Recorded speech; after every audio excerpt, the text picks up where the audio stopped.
Hey everybody, it's Brett and welcome back to my channel, where today I want to talk about my second quarter faves. These are books that ran roughly from April 1st to the end of June and what stood out for me. Kind of a mix, some commercial fiction, some genre fiction, and nonfiction and lit fic as well. So stick around. All right. So without much of a preamble, I want to dive right into it. I will say I'm going to have an episode of Behind the Stack coming out on Tuesday that will address 5 of these books. I don't talk about all of them, and I'm going to be talking about 10 of them today. But I'm on with my friend Renee from It's Book Talk, and she also offers 5. So that will not be on YouTube. That will only be available on audio format from your podcast of choice. So if that interests you, please check it out. All right, now here we go. This is in no particular order, so I'm just going to reach over. So not all of these I have on my person right now because, as I think I've told you all, I'm in the process of moving, and so some things I have here and some things I don't. I don't know where everything is, so I can only show you the first stuff of what I have.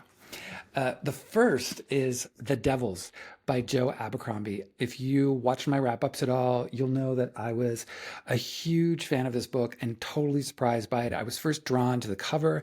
I'd never read anything by Joe Abercrombie before. This was just simply fantastic. And just check out these beautiful inside boards. I loved it so much. I think I ordered a copy from Fairy Loot, which was a different cover because I just thought this book was so phenomenal. This is the first of a new series of his.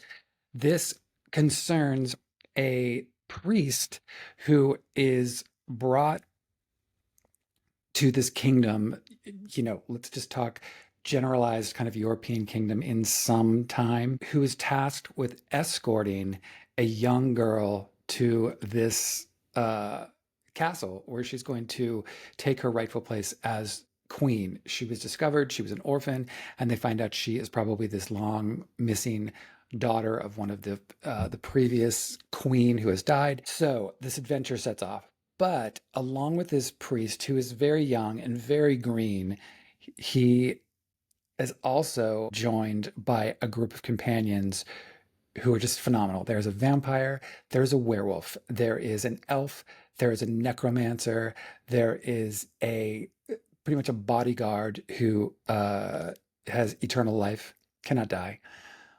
And all of these characters set off together. It is really funny. At 540 pages, it flies. Joe Abercrombie sets up one monumental scene after another, but it's also a fantastic book because not only does he make it so engaging and these characters so much fun and you will laugh your ass off, but he also imbues them with so much sympathy and heart, and they all have such great story arcs. So I absolutely love this. It's not the genre I usually sit in, but I thought it was fantastic. So that's the first. Then one of my favorites so far this year, and certainly this second quarter, Fox by Joyce Carol Oates. Again, I just recently spoke about this.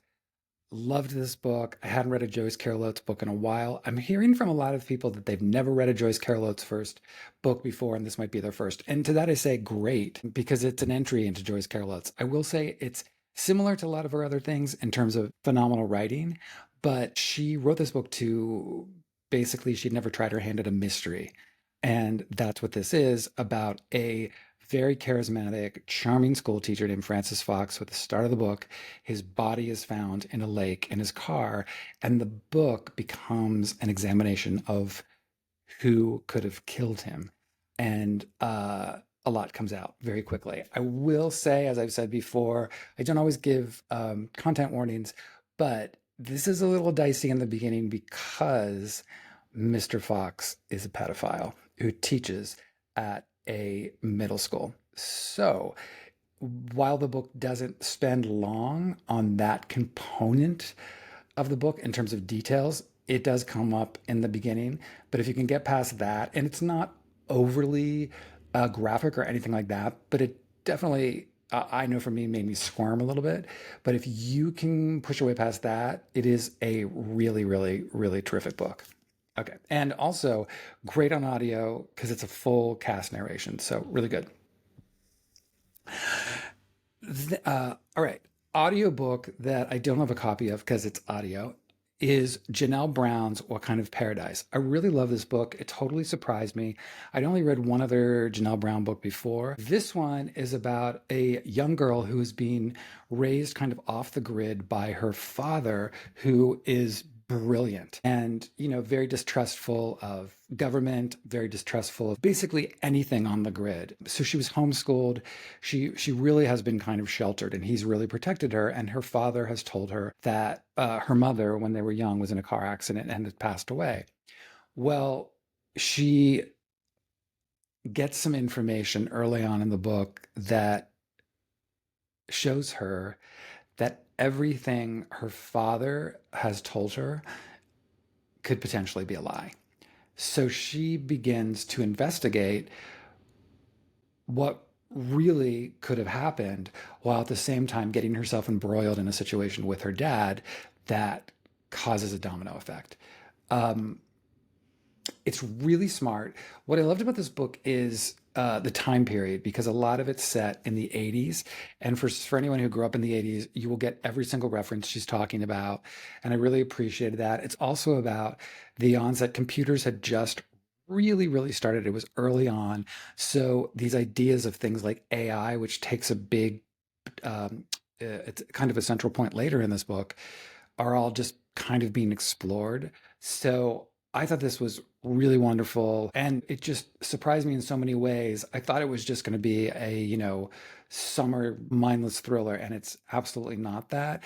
I thought it was a lot smarter and really interesting, and it raises a lot of really interesting questions. So that is What Kind of Paradise. All right, back to my monster phase. The other book that I really loved was Bury Our Bones in the Midnight Soil. This is the Owl Crate edition, which is, I mean, talk about gorgeous. Even the dust jacket is so done. And by here, looking at the dust jacket, you could kind of tell these are sapphic vampires. Three distinct stories that all end up converging about three different women in different time periods, different parts of the world, who all eventually end up coming together. And what happens? This is probably not going to be the last of this. This is not going to be a standalone book. But for any of you who follow the Behind the Stack podcast, Schwab was on that, and she was awesome to talk to. But this was her homage to Anne Rice. And for those of you who are Anne Rice fans in the Interview with the Vampire kind of canon, I think you would totally love this. I did. I especially the historical sections, it really screams Anne Rice. So check that out. Then another book I do not have, because I listened to it strictly on audio, but I've since ordered the book because I loved it that much, was The Road to Tender Hearts by Annie Hartnett.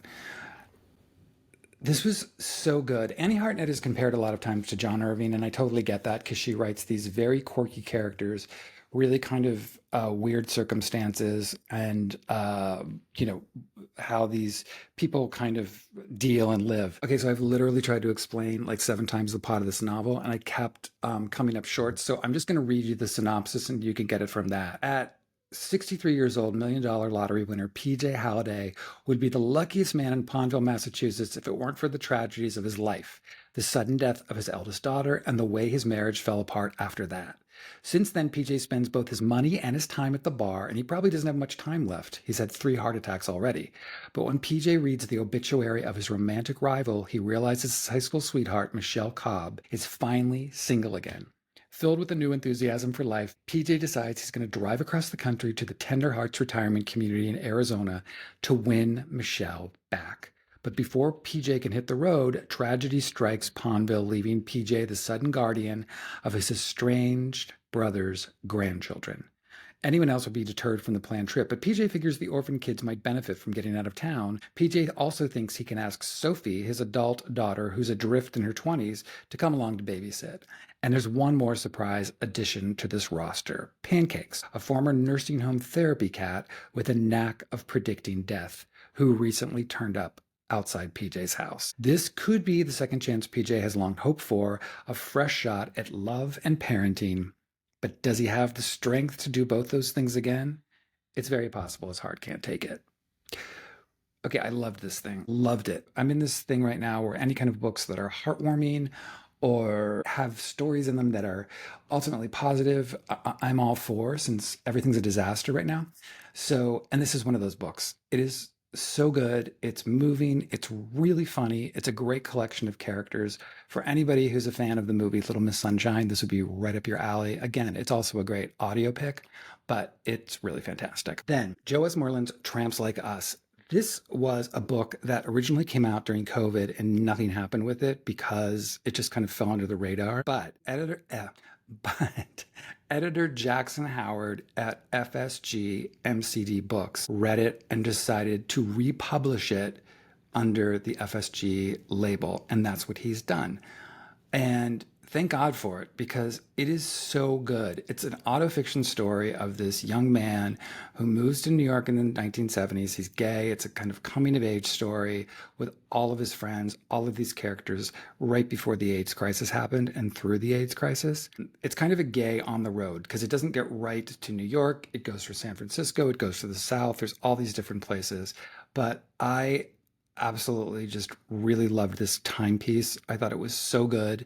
And for anyone who wants a slice of what life was like for a lot of gay men in and around the major urban areas in the 70s, this is it. All right. Then one of my favorite debuts this year, The Slip by Lucas Schaefer. I loved this so much. The book is described as for fans of Nathan Hill or Jonathan Franzen, and that's absolutely true. This is about a 16-year-old Jewish kid who gets in trouble at school, and so his mother, for the summer, thinks it would be good for him, sends him to live with her brother, the boy's uncle, for the summer in Texas, in Austin, Texas. The uncle regularly hangs out and works out at this boxing gym in town, and he begins to take the kid with him. The kid befriends this Haitian expat who is a trainer at the gym, and they become friends. The kid is also pretty obsessed with the trainer in terms of how he carries himself, who he is, the ease with who he is. But the book starts as a mystery because 10 years have gone by, and 10 years previous, the boy has disappeared, never to be found again. So his uncle tries to reopen this investigation to see if they can find out what actually happened to the kid. And I promise you, you do find out, and it's absolutely not what you think. It is so good. It is such a great, incredible cast of characters. It is a book about identity and gender and race and sexuality. Really, really, really, really, really, really interesting. Like, what a monumental debut. I can't wait to see what Lucas Schaefer comes up with next. A nonfiction book that I read that I loved this second quarter was Things in Nature Merely Grow by Yi-Yun Lee. This is a really heartbreaking, sobering book. Yi-Yun Lee's first son had committed suicide several years ago, and she a fictionalized book about that experience. Well, this book is about her second son and remaining child also committing suicide, and how she's dealt and what that is. There's no way to adequately explain the kind of feelings or what this book will evoke for you. And I will also say it's not a book that I was, depressed reading it. It was nothing like that. I can't imagine ever, ever, ever going through something like that even once, let alone twice. So it's pretty remarkable. And I don't even, I'm kind of trying to find something poetic and meaningful to say about it. And I really can't because, again, she captures so much in this in terms of raw emotion that I don't even know how you do it, but it's pretty phenomenal. So then after that, The Lilac People by Milo Todd. Milo was also a guest on the Behind the Stack podcast. This for me was such an interesting book because what it dealt with was something I had no idea about, which was after the liberation of the German camps during World War II, anyone who was in the camps who was either transgender or gay were arrested and taken to jails, which not many people know about it. And you can look it up, and find the factual information about that. But this book takes place just as Hitler is coming to power. It's set in Berlin, and it's effectively about a trans couple right at the start of Hitler's rise. And if it gives you a visual, it's very much the Berlin of Cabaret, of the musical. They go into hiding and escape getting taken to a camp, but are living in a very remote house. And one day, a person shows up in the fields who has escaped after the camps are liberated, who is also trans. And they bring this person in to their home to hide them, because what happens is the police are still out looking for people who escaped. It's really incredible in terms of just historically. There was so much I didn't know about it. I had no idea there existed an institute called the Institute for Sexual Science that educated the public about issues regarding sex and sexuality. All of this was real. And Dr. Mangus Hirschfeld, who started the Institute for Sexual Science, who became one of Hitler's public enemies, number one, who Hitler was desperately looking for to put to death. It's really a pretty remarkable book. Also, one of the most beautiful covers of a book this year, on a side note. But I just thought it was incredibly moving, incredibly informative, not just about trans people and how trans people got around and were accepted at that time, but what actually happened post-war and during. So it's great.